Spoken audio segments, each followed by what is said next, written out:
Hello friends, good morning. मैं चंद्रशेखर आपका अपना यूट्यूब चैनल आज ऑनलाइन क्लासेस में आपका हार्दिक वंदन करता हूं। फ्रेंड्स, आज हम लोग बात करने वाले हैं एक महत्वपूर्ण भाग के बारे में जो एग्जाम पॉइंट ऑफ व्यू से काफ़ी महत्वपूर्ण है और यहाँ से अक्सर प्रतियोगिता परीक्षा में प्रश्न देखे जाते हैं। अगर आप कोई भी कॉम्पिटिटिव एग्जामिनेशन का तैयारी कर रहे हैं तो एक बार जरूर देखें। चलिए आज का देखते हैं।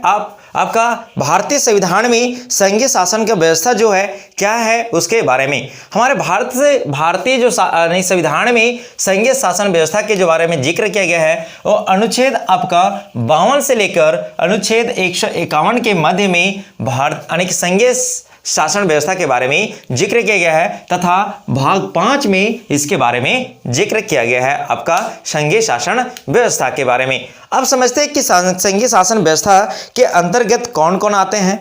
संघीय शासन व्यवस्था में आपका देखा जाए तो 3 आते हैं, एक संघ की विधायिका और एक आपका संघ की न्यायपालिका और एक संघ की कार्यपालिका। तो अभी जो हम लोग पढ़ने वाले हैं वो संघ की कार्यपालिका के बारे में पढ़ने वाले हैं कि संघ की कार्यपालिका के प्रमुख कौन होता है, संवैधानिक अध्यक्ष कौन होता है, लेकिन वास्तविक अध्यक्ष कौन होता है उसके बारे में। ठीक है, तो समझते हैं पहले कि संविधान के भाग 5 तथा अनुच्छेद आपका 52 से लेकर 78 के मध्य में संघ कार्यपालिका के प्रमुख के बारे में जिक्र किया गया है, जिसके अंतर्गत कौन कौन आते हैं। आपका राष्ट्रपति आते हैं, उपराष्ट्रपति आते हैं, प्रधानमंत्री आते हैं, मंत्रिपरिषद आते हैं तथा महान्यायाधीश आपका कार्यपालिका संघ की कार्यपालिका के प्रमुख पदाधिकारी के वर्णन किया गया है। अब देखते हैं कि लोकतांत्रिक शासन जो व्यवस्था है हमारा सरकारें 2 प्रकार से गठित हो सकती है। एक आपका संसदीय सरकार और दूसरा क्या होता है आपका आध्यात्मिक सरकार। लेकिन हमारे भारत में जो संसदीय जो व्यवस्था है, भारत में जो संसदीय जो व्यवस्था किया गया है वो आपका संसदीय सरकार की व्यवस्था की गई है। और इसमें जो आपका जो संसदीय सरकार में व्यवस्था जो की गई है इसमें आपका जो प्रमुख जो होते हैं वो आपका राष्ट्रपति कार्यपालिका के प्रमुख संवैधानिक पदाधिकारी होते हैं। परंतु यह क्या होता है कि इनके पास शक्ति, वास्तविक जो शक्ति है ये इनके पास ना रहकर बल्कि वास्तविक जो शक्ति होता है आपके प्रधानमंत्री एवं मंत्रिपरिषद के पास होती है। जो आपका राष्ट्रपति के बारे में यहाँ पे राष्ट्रपति अगर देखा जाए तो नाम मात्र के अगर जो प्रमुख होते हैं तो वो कौन होते हैं, प्रधानमंत्री और आपका मंत्रिपरिषद क्या होता है, प्रमुख यहाँ पे होते हैं। वास्तविक शक्ति इन्हीं के पास रहता है, प्रधानमंत्री और आपका मंत्रिपरिषद का। अब हम लोग जानते हैं इसके बावजूद भी आपका नामात्र के होते हुए भी, संवैधानिक पदाधिकारी होते हुए भी हमारा जो भारत के जो प्रथम नागरिक जो कहलाते हैं वो हमारे राष्ट्रपति कहलाते हैं। तो अब यहां से हम लोग देखने वाले हैं भारतीय संविधान में राष्ट्रपति का जिक्र क्या किया गया है उसके बारे में समझते हैं। तो भारतीय संविधान के आपका जो भाग 5 है, भाग 5 तथा अनुच्छेद आपका 52 से लेकर 62 के मध्य में आपका राष्ट्रपति के बारे में जिक्र किया गया है। ठीक है, और यहां पे अनुच्छेद 52 में क्या बताया गया है, तो अनुच्छेद 52 के अनुसार राष्ट्रपति के पद का जिक्र किया गया है, अर्थात इसका भारतीय संविधान में उल्लेख किया गया है कि भारतीय संविधान में या भारत का एक राष्ट्रपति होगा। ये आपका अनुच्छेद 52 में इसका बारे में उल्लेख किया गया है। और साथ ही हम लोग देख लेते हैं अनुच्छेद 53 में क्या कहा गया है, तो अनुच्छेद 53 के अनुसार राष्ट्रपति के कार्य एवं शक्तियां के बारे में कार्य एवं शक्ति के बारे में यहाँ पे जिक्र किया गया है आपका अनुच्छेद 53 के अनुसार। हम लोग एक बार देख लेते हैं शॉर्ट में कि राष्ट्रपति के बारे में कौन कौन सी अनुच्छेद उससे संबंधित है उसके बारे में। तो सबसे पहले अनुच्छेद जो है आपका जो 52 है इसमें पद के बारे में बताया गया है, और उसके बाद जो अनुच्छेद 53 है इसमें कार्य और शक्ति के बारे में बताया गया है। अब इसमें जो आपका है अनुच्छेद 54 जो है वो आपका किसमें निर्वाचन के बारे में बताता है कि इसका चुनाव कैसे किया जाएगा। ठीक है, ये इसमें आपका निर्वाचन के बारे में बताता है अनुच्छेद 54। उसी तरह आपका जो 55 है वो निर्वाचन की रीति के बारे में बताता है, और जो आपका जो अनुच्छेद जो 56 है उसमें कार्यकाल या पदावधि के बारे में बताता है। साथ में देख लेते हैं हम लोग कि अनुच्छेद 57 जो है वो क्या है, तो पुनर्निर्वाचन के बारे में बताया गया है इसके बारे में। और इसमें अनुच्छेद 58 में है योग्यता के बारे में कि राष्ट्रपति कौन बन सकता है, इसके बारे में क्या उसकी योग्यता होनी चाहिए इसके बारे में जिक्र किया गया है। और आपका जो अनुच्छेद जो आपका 60 है, 60 है, इसमें आपका शपथ के बारे में बताया गया है और यहाँ पे जो अनुच्छेद आपका जो 61 है ये महाभियोग के बारे में बताया गया है। तो यहाँ पे क्या देखें हम लोग, इसमें शॉर्ट में देखें कि राष्ट्रपति के कौन से आर्टिकल में किस बात का जिक्र किया गया है। अब हम लोग कोशिश करेंगे कि एक एक करके सभी को समझते हैं और उसके प्रावधानों को जानते हैं। ठीक है, तो सबसे पहले हम लोग देखे हैं कि अगर किसी भी राष्ट्रपति को अगर राष्ट्रपति के पद पर अगर बढ़ना है, जैसे हमने देखा राष्ट्रपति के पद के बारे में भारतीय संविधान में जो जिक्र किया गया है वो कौन से आर्टिकल में किया गया है, तो 52 में राष्ट्रपति के पद के बारे में उल्लेख किया गया है। तो अब हम लोग समझते हैं कि राष्ट्रपति पद का उल्लेख तो किया गया है आपका 52 में। अब देखते हैं कि राष्ट्रपति जब कोई व्यक्ति जब बढ़ने के लिए जब इच्छुक होती है तो उसके पास क्या क्या होनी चाहिए, उसकी योग्यता क्या होनी चाहिए। सबसे पहले समझते हैं कि राष्ट्रपति बनने के लिए योग्यता क्या होनी चाहिए। तो हमारे भारतीय संविधान में इसका योग्यता के बारे में, राष्ट्रपति की योग्यता के बारे में आपका अनुच्छेद 58 में इसमें बताया गया है कि भारत के जो राष्ट्रपति होंगे उनके लिए इन इन योग्यताओं की आवश्यकता होती है। तो सबसे जो पहली जो आवश्यकता होगी वो क्या होगी,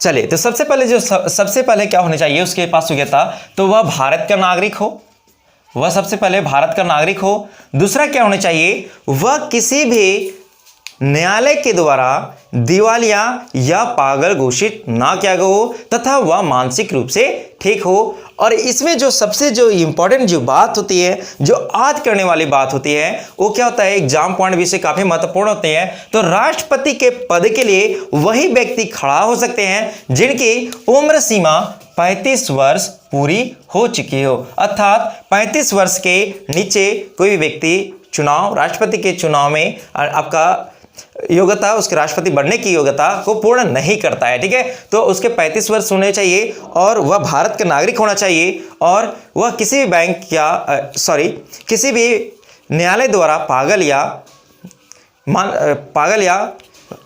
पागल घोषित नहीं किया गया हो तथा वह मानसिक रूप से ठीक हो।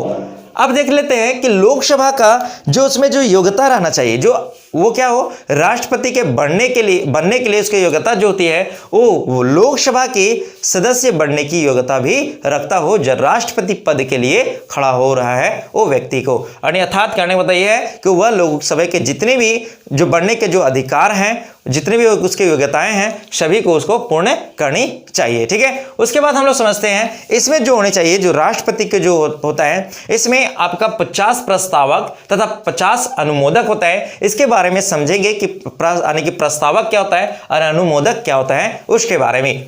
तो आपका जो 50 प्रस्तावक तथा 50 अनुमोदक एवं निर्वाचन आयोग इसका क्या कराता है, तो इसमें निर्वाचन मंडल के पास क्या करता है, जमानत के तौर पर इसको 15,000 निर्वाचन आयोग के पास जमा किया होता है। लेकिन दोस्तों अगर हम बता दें पिछले के बारे में, तो जब 1998 से पूर्व जब चुनाव होती थी तो राष्ट्रपति के बारे में, तो उसमें योग्यता जो थी यहाँ पे जो आज अभी देख रहे हैं जो 50 प्रस्तावक और 50 अनुमोदक थे, लेकिन उस टाइम आपका 10 प्रस्तावक और 10 अनुमोदक थे। लेकिन अभी वर्तमान में 50 प्रस्तावक और 50 अनुमोदक हैं। 50 अनुमोदक यानी कि उसके सपोर्ट में खड़ा होने चाहिए, ठीक है, और उसके नामित करना चाहिए, वो सब सारे व्यक्ति होते हैं। ठीक है, अब हम लोग समझ लेते हैं इसके निर्वाचन के बारे में। निर्वाचन क्या होता है, तो भारतीय संविधान में राष्ट्रपति के निर्वाचन के बारे में जो संबंधित जो अनुच्छेद है वो आपका 54 है, आपका 54 है।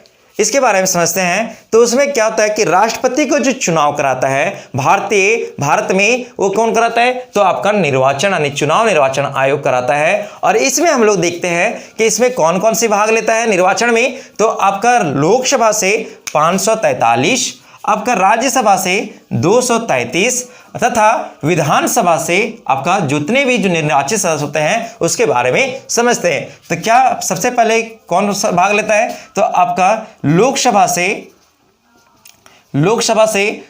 543 भाग लेते हैं और आपका राज्यसभा से आपका कितना भाग लेते हैं, 233। तो यहां पे अगर देखते हैं कुल अगर देखा जाए यहां पे, तो आपका जो 700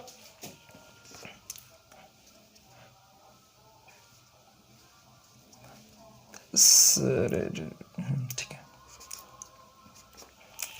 कितने, तो 776 जो यानी दोनों संसद जो होते हैं वो क्या होता है कि राष्ट्रपति के चुनाव में भाग लेते हैं तथा वही व्यक्ति चुनाव में भाग लेते हैं जो क्या हो, निर्वाचित हो। ठीक है, वही व्यक्ति जो चुनाव में भाग लेते हैं जिसका क्या हो, निर्वाचन किया गया हो अर्थात निर्वाचित हो।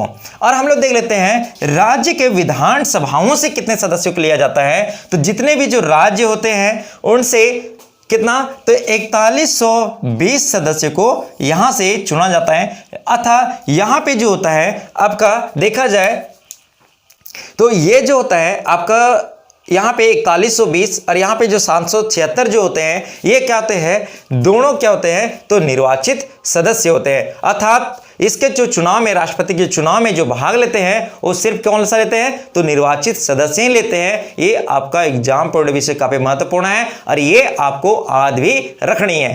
ठीक है, निर्वाचित सदस्य ही भाग लेते हैं। लेकिन भारतीय संविधान में एक संशोधन की गई, और कौन सा संशोधन की गई, तो आपका 17वां संविधान संशोधन 1992 का था। इसमें दिल्ली एवं पांडिचेरी को भाग लेने का अधिकार दिया गया कि ये भी दोनों राज्य यानी कि दोनों केंद्र शासित प्रदेश हैं, दोनों राष्ट्रपति के चुनाव में भाग लेंगे। तो आपका कौन कौन से लेंगे, तो एक आपका दिल्ली और दूसरा आपका कौन सा लेगा, तो पांडिचेरी। ठीक है, ये आपका दोनों आपका भाग लेते हैं राष्ट्रपति के चुनाव में। तो ये आपको याद रखनी है। अब देखते हैं कि इसमें जो विधायक की, अक्सर यहां से पूछा जाता है कि सांसद की वोट की अधिकतम होती है या फिर विधायक की। तो यहां पे समझते हैं कि एक जो विधायक की जो वोट की जो महत्व निकलती है और आपका एक सांसद की जो वोट की महत्व निकलती है, दोनों में क्या है, तो एक विधायक अगर देखा जाए कि एक विधायक का जो वोट का जो अधिकार होता है वो उसका जो वैल्यू होता है वो क्या होता है, तो एक विधायक की मत बराबर क्या होता है, तो वहां पे उस राज्य की कुल जनसंख्या, उस राज्य की कुल जनसंख्या बड़ा क्या होता है, तो राज्य के विधानसभा के निर्वाचित सदस्य, इतना जब हम लोग करते हैं और इसमें क्या होते हैं, तो 1/1000 से डिवाइड करते हैं। ठीक है, 1/, या इसको बोल सकते हैं मल्टीप्लाई करते हैं 1/1000 से। ठीक है, तो एक विधायक की क्या होते हैं, इसमें आपका महत्व निकलता है कि एक विधायक का महत्व क्या है, अर्थात प्रत्येक राज्य में जितने भी राज्य हैं वहां के समान ही ये जो यानी कि विधायक के मत जो होते हैं वो बराबर वैल्यू की होती है प्रत्येक राज्य का। अब हम लोग समझते हैं उसी तरह एक सांसद की वोट की महत्व क्या होता है, यानी उसका वैल्यू क्या होता है, तो उसमें कुल विधायक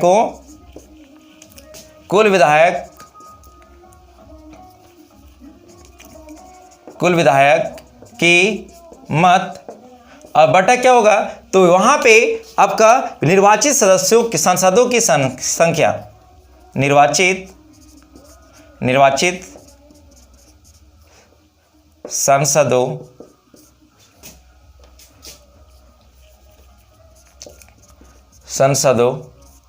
की संख्या, ये आपका क्या निकलता है, तो ये आपका एक यहाँ पे संसद का जो वोट के जो वैल्यू है ये आपका बताता है। तो अगर यहाँ पे देखा जाए तो दोनों का अगर देखा जाए तो इसमें जो दोनों का महत्व जो होता है, ये दोनों में अधिक जो महत्व होता है वो आपका संसद की होती है। और संसद के मतलब कहने का ये होता है आपका लगभग 10 लाख लोगों पर एक संसद को चुना जाता है। ठीक है, ये आपका एग्जाम पॉइंट ऑफ व्यू से काफी महत्वपूर्ण है, इसको आपको याद रखनी है। अब हम लोग देख लेते हैं कि राष्ट्रपति का जो चुनाव होता है वो किस प्रणाली के द्वारा होता है, उसके बारे में समझते हैं।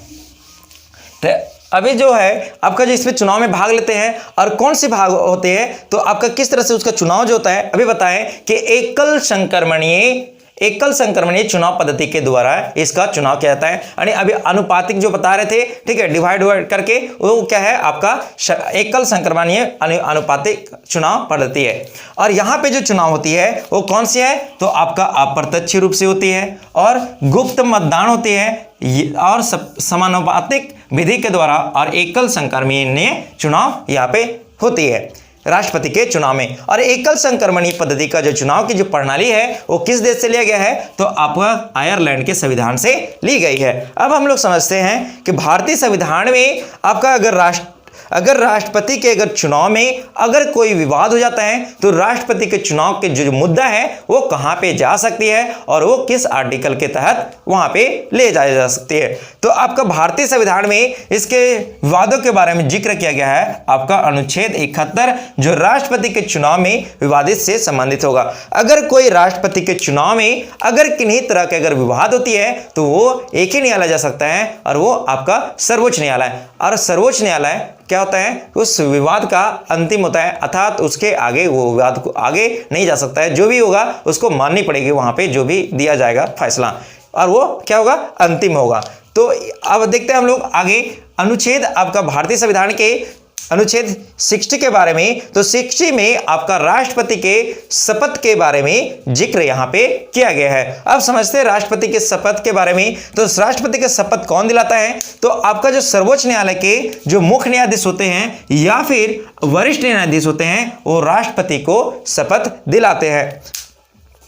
अब हम लोग देख लेते हैं कि राष्ट्रपति का जो कार्यकाल होता है अर्थात जो पदावधि होती है वो कितने वर्ष की होता है। तो हमारे भारतीय संविधान में राष्ट्रपति का जो पद है वो प्रत्येक 5 वर्ष पर फिर से वो निर्वाचित होते रहती है। यहाँ पे जो राष्ट्रपति का जो कार्यकाल है वो अनुच्छेद आपका 56 में बताया गया था, अर्थात 56 में बताया गया है। और कितने वर्ष का होगा, तो ये आपका 5 वर्ष का कार्यकाल होगा। अब हम लोग देख लेते हैं कि राष्ट्रपति को जो वेतन जो भत्ते होते हैं वो कितने मिलते हैं उसके बारे में। तो अगर कोई व्यक्ति राष्ट्रपति के अगर पद पे निर्वाचित होता है तो उसके लिए जो वेतन के जो प्रावधान किया गया है उसको जो वेतन जो मिलेगी वो केंद्र के संचित निधि से पैसा मिलेगी। और साथ में इसको कितना पैसा दिया जाएगा, तो वर्तमान के बता दे तो वर्तमान में इसको 5 लाख रुपए दी जाती है अर्थात। और इसको जो पिछले दिया जाता है वो कितने दिया जाता था, तो 1.5 लाख रुपया दिया जाता था। और इसको कहां से दिया जाता है, तो ये आपका केंद्र के संचित निधि से दिया जाता है। आपका राष्ट्रपति को वर्तमान में 5 लाख दिया जाता है, लेकिन इसके पहले कितना थे, तो वो आपका 1.5 लाख रुपया प्रति माह इसको दिया जाता था। अब हम लोग देख लेते हैं कि राष्ट्रपति के बारे में कि राष्ट्रपति का जो है चुनाव वो क्या पुनर्निर्वाचन हो सकते हैं, एक व्यक्ति का दो बार बन सकते हैं एक पद के लिए, राष्ट्रपति पद के लिए। तो हाँ, हमारे भारतीय संविधान में जिक्र किया गया है कि उसकी कोई भी उम्र सीमा के राष्ट्रपति बनने के लिए कोई भी यानी कि उच्च उम्र सीमा को तय नहीं किया गया है। अर्थात हमारे भारतीय संविधान में कोई भी व्यक्ति एक बार राष्ट्रपति बनने के बाद वह पुनः निर्वाचन हो सकता है। तो कोई भी व्यक्ति एक बार जब चुनाव जीत के आता है और फिर से जब चुनाव जीत लेता है तो उसको फिर से दोबारा राष्ट्रपति बनाया जा सकता है। लेकिन हमारे भारतीय संविधान में अभी एकमात्र ऐसे व्यक्ति हुए हैं जो 2 कार्यकाल के लिए राष्ट्रपति के पद पर रहे हैं। और वो कौन से व्यक्ति थे, तो आपका जो डॉक्टर जो राजेंद्र प्रसाद थे, ये भारतीय संविधान में ऐसा इनके बारे में जिक्र मिलता है, ये भारत के लिए 2 कार्यकाल के लिए काम कर चुके हैं आपका डॉक्टर राजेंद्र प्रसाद। अब हम लोग देख लेते हैं आपके एग्जाम पॉइंट व्यू से काफी महत्वपूर्ण है ये आपका राष्ट्रपति के ऊपर। जब राष्ट्रपति किसी भारतीय संविधान की जब उल्लंघन करते हैं या फिर किसी तरह के भारतीय संविधान के बारे में या फिर इनके देश के बारे में देशद्रोह या इस तरह से कुछ कदाचार के मामले में अगर पकड़ा जाते हैं तो उनके ऊपर महाभियोग लगाया जाता है। अब देखेंगे कि महाभियोग जो होता है वो हमारे भारतीय संविधान में किस आर्टिकल के लगाया जाता है। तो आपका जो आर्टिकल अगर पूछे तो 61 के तहत आपका 61 के अनुसार भारत के राष्ट्रपति पर महाभियोग लगाया जाता है। अब समझते हैं कि महाभियोग क्या होता है और ये कैसे लगाया जाता है उसके बारे में, चलिए देखते हैं।